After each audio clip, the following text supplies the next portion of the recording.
കുട്ടി കുറ്റവാളികൾ കേരളത്തിലെ പല ക്യാമ്പസുകളിലും വിലസുന്നുണ്ട്. വിദ്യാർത്ഥി രാഷ്ട്രീയത്തിന്റെ പേരിലും റാഗിങ്ങിന്റെ പേരിലും അവർ ഭീകരാന്തരീക്ഷം സൃഷ്ടിക്കുന്നു. ഇവരുടെ ഗുണ്ടായിസത്തിന്റെ ഇരകളാകുന്നത് പാവപ്പെട്ട വിദ്യാർത്ഥികളാണ്. തിരുവനന്തപുരം വെള്ളറട ഇമ്മാനുവൽ കോളേജിൽ ഡിഗ്രി 1ാം വർഷ വിദ്യാർത്ഥിയെ സീനിയർ വിദ്യാർത്ഥികൾ സംഘം ചേർന്ന് മർദ്ദിച്ചെന്ന ഒരു പരാതിയാണ് ഇതിൽ ഒടുവിലത്തേത്. സീനിയർ വിദ്യാർത്ഥികളാണ് മർദ്ദിച്ചതെന്നും റാഗിംഗ് ആണ് നടന്നതെന്നും പോലീസിന് നൽകിയ പരാതിയിൽ പറയുന്നു.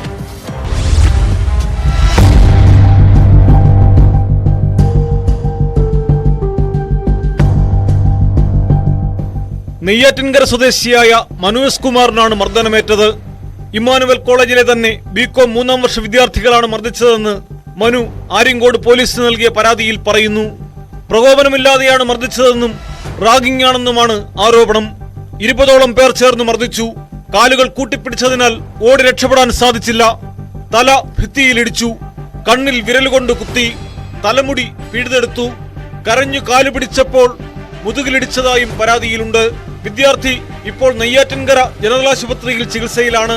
കോളേജ് അധികൃതർക്കും ഇയാൾ പരാതി നൽകിയിട്ടുണ്ട്.